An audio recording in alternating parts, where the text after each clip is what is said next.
60,000 people are coming. We made the deliberate decision that we're not planning for a time frame with Abbotsforward. We're planning for an outcome. We're planning for a population, not just how it'll look, but how it will work as a city of 200,000 people.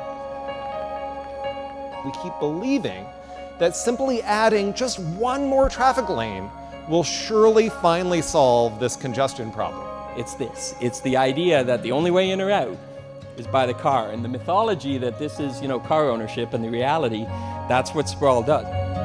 Make sure that the needs of daily life are within walking distance, and more importantly, that walk is delightful, that it is seductive. This happens to be your community. This could be pretty much any community of your vintage in North America. There are thousands of South Fraser Ways all over the place in communities of your scale. And all communities like yours are struggling to figure out what on earth to do with places like this. There are sidewalks, you're meeting the landscape requirements, and look, there's an actual pedestrian. So you've succeeded.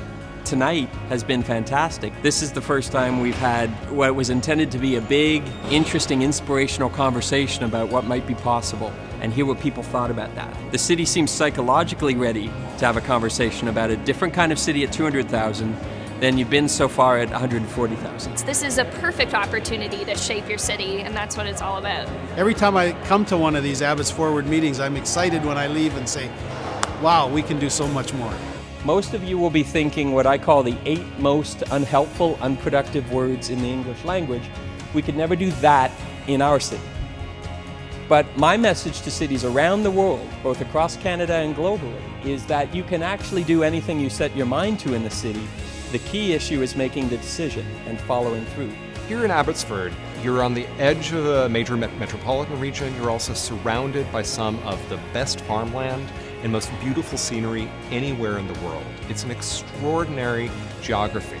So there's a question about how Abbotsford can retool itself to remain economically relevant and to be a place where young families are going to want to settle and to invest. Your city is just of the right dimensions to be able to make cycling a really practical mode of transportation for most trips, if you design your city in order to accommodate it. Remember, this is Abbotsforward, not Abbott's present or Abbott's past. This is about a different kind of city and a better kind of city, and a city that you're choosing to become. So what we are trying to achieve isn't going to happen overnight, or even a year or two. Every great journey begins with a single step, and Abbotsforward, in my view, is the first step towards a preferred future. People can be talking about this plan 20, 40, 100 years from now, saying that was the moment when the city changed its mind and went in a new direction, and the city is better for it.